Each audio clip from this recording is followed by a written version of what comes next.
Joining us right now, it has been a mixture. On one hand, his team has won 2 games in a row. On the other hand, it probably couldn't matter less with everything he has had to deal with.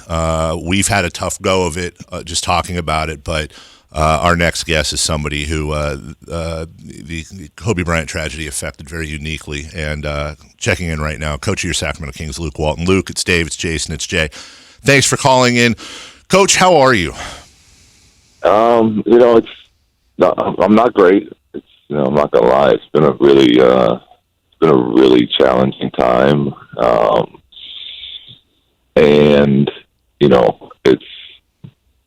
I know that it probably is more difficult for people that know Kobe as well as I do, but I'm fully aware you didn't have to know Kobe to feel the pain. I've talked to so many people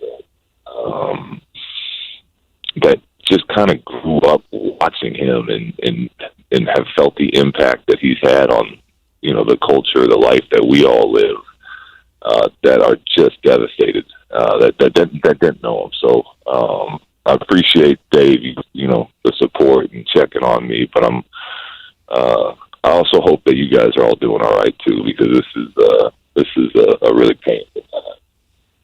Yeah, it's amazing, and you did get to know him. You're right, Coach. We didn't have to, but we all felt like we did. But you called him a teammate, called him a friend, and what would you? There's also an opportunity here for you to honestly brag about him. You had that opportunity. What would you say? What's a story that makes you proud to have been a teammate and a friend of Kobe?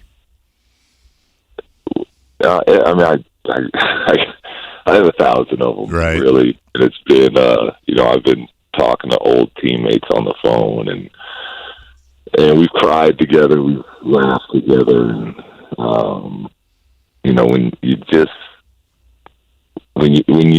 everyone loves and respects the work ethic and the competitor that he was. Whether you loved him or hated him, you respect the hell out of it. But when you were on his side and you got to see the sense of humor that he had, he's such an intelligent person that he had a very sharp, quick wit, and he, as competitive as he was on the floor, he would use that just the same to talk trash to you, to make you laugh.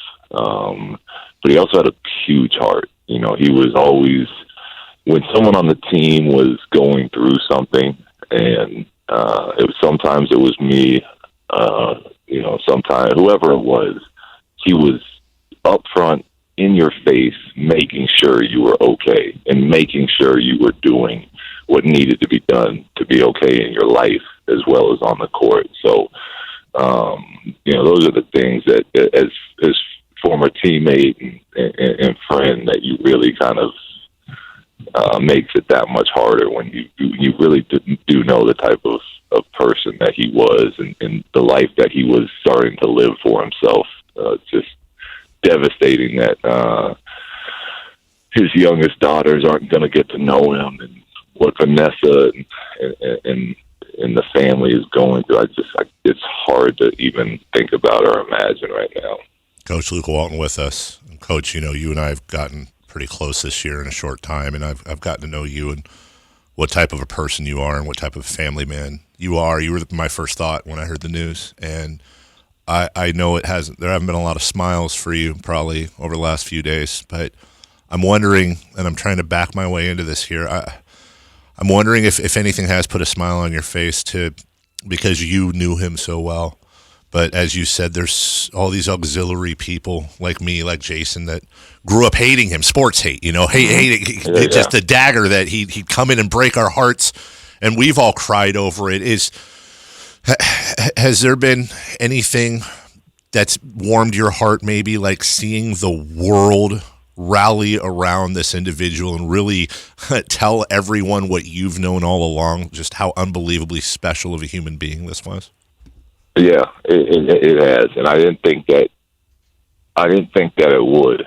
But the constant, even watching TNT last night, seeing Shaq and those guys share, it's really painful. But I think Ernie touched on it at the end where he talked about this is what helps. This is, the world coming together, the world talking about it, airing it out, is what helps speed the process up, which that is what's making this so hard for all of us. So when you hear these stories, and you hear guys that we all love and respect, again, whether you know them or not, in this basketball community, fraternity that we all live in, it helps. And you look back on some of those smiles, and I'm hearing Derek Fisher tell stories about the huddles in Game 7 against the Celtics, and I can't help at least kind of feeling good and knowing that part of my life was lived, and sharing some of these moments with one of the all-time greats, one of the all-time great competitors, and just his passion and work ethic, and being able to experience that. I can't, it does, Dave, to answer your question, it brings a smile to my face. I was telling my wife the other day, it just feels so strange because my entire life, basketball, win, lose, praise, people, talking trash about it, doesn't matter. Basketball's always been this love of mine. And part of the hard part for me has been it's taken apart from that. There's a piece that's been taken with what's going on here, and it makes you question, what is important? What is all this for? And then I tell myself, yeah, but what would, in that moment, what would Kobe tell me? Kobe would tell me to shut the hell up, put my chin up and get to work.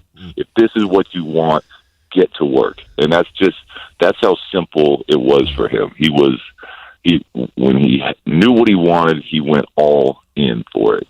And, just really going to miss him, and just so sad that the world is gonna miss him and what he was getting ready to do with his next chapter. Well, Coach, we know you have a game tonight, and we can't tell you how much we appreciate you calling in. I told you the first time I met you, this city would have your back all the time, and now's a chance for you to see that. I know I speak for a lot of people who are putting their arms and thoughts out towards you, and we appreciate you, we love you, and we look forward to seeing you tonight. Yeah, that's Coach Luke Walton. Thank you so much to him. Powerful stuff. Great that he checked in. Hall of Famer Jim Rome is next.